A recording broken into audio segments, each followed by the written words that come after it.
2024 voter 2025 বাদ বিহারে 35 লক্ষ নাম ছাঁটাইয়ের পথে কমিশন। শুধুমাত্র পূর্ণিয়া জেলায় 400 জনের নাম বাদ।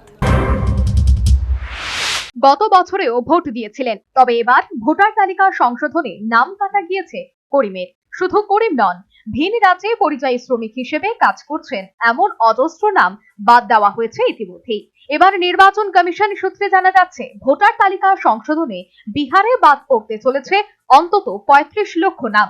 এ তথ্য সামনে আসতেই কমিশনের বিরুদ্ধে ফুঁসে উঠেছে বিরোধী শিবির। নতুন নিয়মে তালিকাভুক্ত ভোটার বা নতুন আবেদনকারীদের বাড়ি বাড়ি পরিদর্শনের সময় বুথ স্তরের অফিসাররা একটি ফর্ম দিয়েছেন। সেই ফর্ম পূরণ করে জমা দিতে হবে।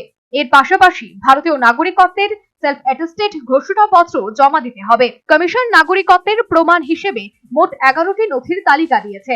নির্বাচন কমিশন ঘোষিত 11টি নথির তালিকা রয়েছে সরকারি বা রাষ্ট্রায়ত্ত সংস্থার পরিচয়পত্র, 1 জুলাই 1978 আগে জারি হওয়া কোনো সরকারি নথি, জন্ম সার্টিফিকেট, পাসপোর্ট, শিক্ষাগত যোগ্যতায় সার্টিফিকেট, স্থায়ী বাসিন্দা সার্টিফিকেট, বনপালের সার্টিফিকেট, কাস্ট সার্টিফিকেট, এনআরসি অন্তর্ভুক্তি, পারিবারিক রেজিস্টার এবং জমির দলিল। বিরোধী দলগুলির দাবি, অনেক ভোটারের কাছে এই 11 নথির কোনোটাই নেই, যা বিশ্বাসযোগ্য নয়। সম্প্রতি সুপ্রিম কোর্ট কমিশনকে পরামর্শ দিয়েছে, ভোটার কার্ড, আধার কার্ড বা রেশন কার্ডকে বৈধ নথি হিসেবে এই তালিকায় যুক্ত করা যায় কিনা সেটা খতিয়ে দেখতে।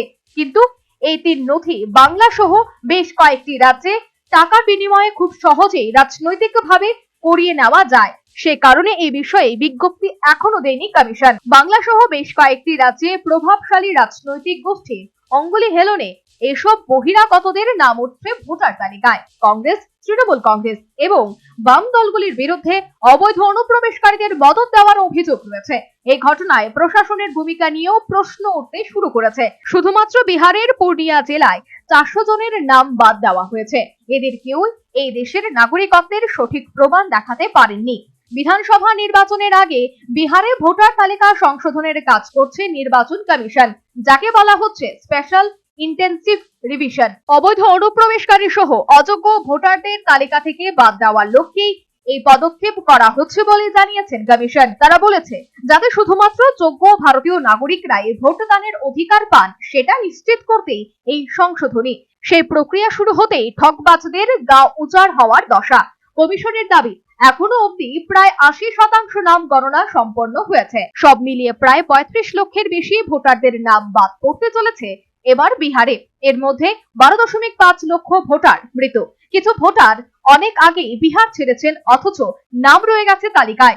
কমিশন সূত্রে জানা গিয়েছে, বাকি ভোটাররা ভিনদেশী।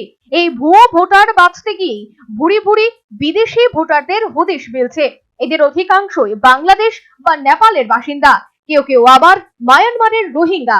এদের বেশিরভাগ আরজেডি এবং কংগ্রেসের জোট সরকারের সময় বিহারে ভোটার তালিকার নাম নথিভুক্ত করেছিল। বিশেষজ্ঞদের বক্তব্য, বিহারের পরে পশ্চিম বাংলার ভোটার তালিকা সংশোধনের কাজ শুরু হবে। সেক্ষেত্রে বাংলায় বিহারের থেকেও অনেক বেশি সংখ্যক ভুয়ো ভোটারদের হদিশ মিলতে পারে। 34 বছর বাম এবং বিগত 1 দশকের বেশি সময় ধরে বাংলায় তৃণমূল কংগ্রেসের শাসনকালে যথেষ্ট অনুপ্রবেশ ঘটেছে। বিথিন সরকারের প্রতিবেদন, নিউজ ভ্যানগার্ড।